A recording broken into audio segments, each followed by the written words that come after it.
বোকাখাত সমষ্টিৰ গ্ৰামাঞ্চলত বানে বিধ্বস্ত কৰিলে বহু কৃষকৰ সপোন। শাওনৰ বলিয়া বানে তছনছ কৰিলে কৃষকৰ মূৰৰ ঘাম মাটিত পেলাই কৰা ফচল। অঞ্চলটোৰ মেচিমিয়াটিত ধনশিৰি আৰু গেলাবিল নদীৰ বাঢ়নী পানীয়ে বিস্তৰ ক্ষতি সাধন কৰে। ৰবি শস্যৰ লগতে নষ্ট কৰিলে শ শ বিঘা ধান খেতিও। কৃষকৰ চকুত এতিয়া কেৱল চকুলো।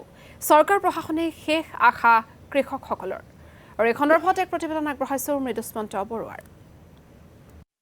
হয়, বানৰ পিছৰ যিখন ছবি এতিয়া কেউফালে অসহনীয় হৈ পৰিছে সেই ছবিবোৰ।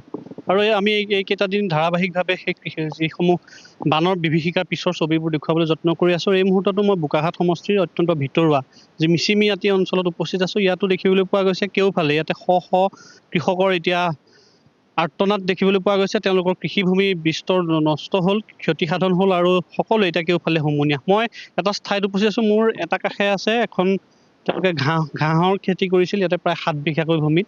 আৰু মোৰ সোঁফালে আছে এটা ফিচাৰী, যিটো ফিচাৰীত তেওঁ বহু লক্ষাধিক টকাৰ ইয়াতে মৎস্য উৎপাদন কৰিছিল। তেওঁৰ ফিচাৰীৰ পৰা মাছ সকলো ওলাই গুচি গ'ল। পানী ধনশিৰি আৰু গেলাবিল নদীৰ যি শাওনৰ বলিয়া বানে সকলো শেষ কৰিলে। তাৰ আনফালে তেওঁৰ যি প্ৰায় 7 বিঘাকৈ ভূমিত এই স্থানত আছিলে তেওঁৰ যি খেতি কৰিছিল। আৰু তাৰপিছতেই সকলোখিনি ইতিমধ্যে নষ্ট হৈ গ'ল, সকলোখিনি শেষ হৈ গ'ল। আৰু কৃষকগৰাকীয়ে এতিয়া চাওক, এই যি গেলা যিসমূহ তেওঁৰ পথাৰ, এই গেলা পথাৰখনকে চাই তেওঁ হুমুনিয়াহ কাঢ়িবলগীয়া হৈছে এইগৰাকী কৃষক। আৰু এইগৰাকীক মাত্ৰ উদাহৰণহে। এই কৃষকগৰাকীৰ দৰে এনেদৰে শ শ এই বৃহত্তৰ অঞ্চলটোত শ শ কৃষক আছিল আৰু এই গোটেই অঞ্চলটোৱে আছিল কৃষি প্ৰধান অঞ্চল। এইবাৰ শাওনতে অহা এই যি বলিয়া বানে সকলো শেষ, সকলো তছনছ কৰিলে। এই কৃষকগৰাকী আমি কৈছোঁ যে উদাহৰণ, আমি তেওঁৰ সৈতে কথা পাতিবলৈ যত্ন কৰিম। আপোনাৰ গোটেই বৃহত্তৰ অঞ্চলটো আছিল কৃষি প্ৰধান অঞ্চল। আপুনিও কি খেতি কৰি আছে? কি খেতি আছিলে? মোৰ ইয়াত ঘাঁহ খেতি আছিলে, জিকা আছিলে, ভোল আছিলে, ভেন্দি খেতি আছিলে, আৰু লগতে মৎস্য পালনত ফিচাৰী আছিলে। সেইটোৱে খেতি কৰিব আৰু 7 বিঘামান আছিলে আপোনাৰ ঘাঁহ খেতি, আৰু 3-4 কঠামান আছিলে জিকা ভোল মিলাই পেলাই, আৰু ভেন্দি আছিলে 1/2 বিঘামান মাটি। এনেকুৱা কৰি আৰু চব বানে উটাই নিলে। আৰু মাছ আছিলে 50,000-60,000 টকা মাছ পেলাইছিলোঁ। মাছখিনি যদি আপোনাৰ বিক্ৰী কৰিলেহেঁতেন কিমান মান উপাৰ্জন? সেইটো যথেষ্ট হ'লহেঁতেন, প্ৰায় 4-5 লাখ টকা হ'লহেঁতেন।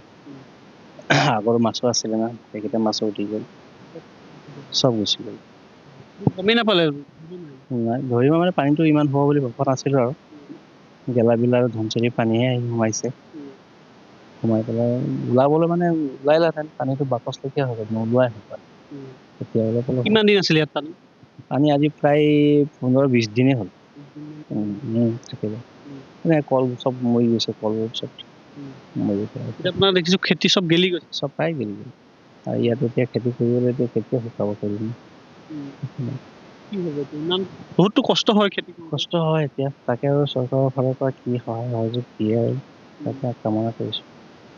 কি হ'ব আপোনাৰ খেতিবোৰ যে ইমান যে নষ্ট হৈ গ'ল, আপোনাৰতো বহুত লাখ টকা।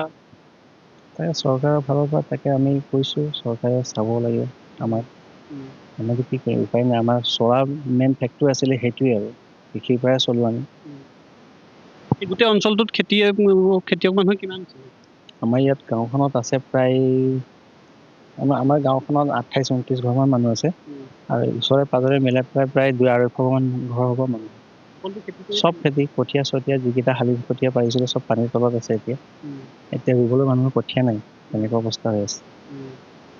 এই বছৰটো কি হ'ব মানুহ? এই বছৰ আৰু কি হ'ব, এতিয়া খেতি কৰিবলৈ এতিয়া কঠীয়া নাই মেইন। কঠীয়াকেইটা বুৰি নোযোৱাহেঁতেনতো আমাৰ হ'লহেঁতেন। তাকে চৰকাৰৰ ফালৰ পৰা কি সহায় সুবিধা দিলে মানে কৰিব লাগিব। চৰকাৰে শেষ আশা, তাৰ ওপৰত বিকল্প উপায় নাই।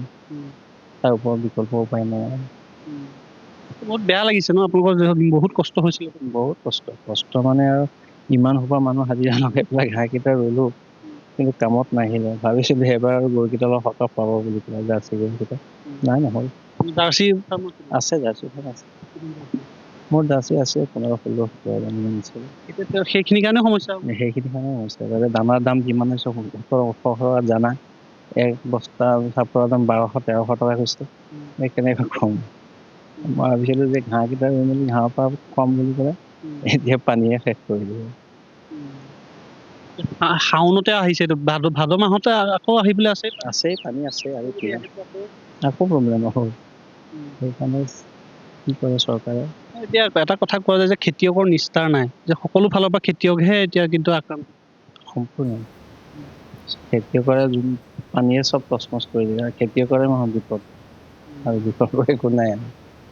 হয়, মৃদুস্মিতা বড়ো, আপোনাক এই মুহূৰ্তত ধন্যবাদ জ্ঞাপন কৰিছোঁ আপুনি কৃষকৰ সমস্যাৰ বিষয়ে জনোৱাৰ বাবে।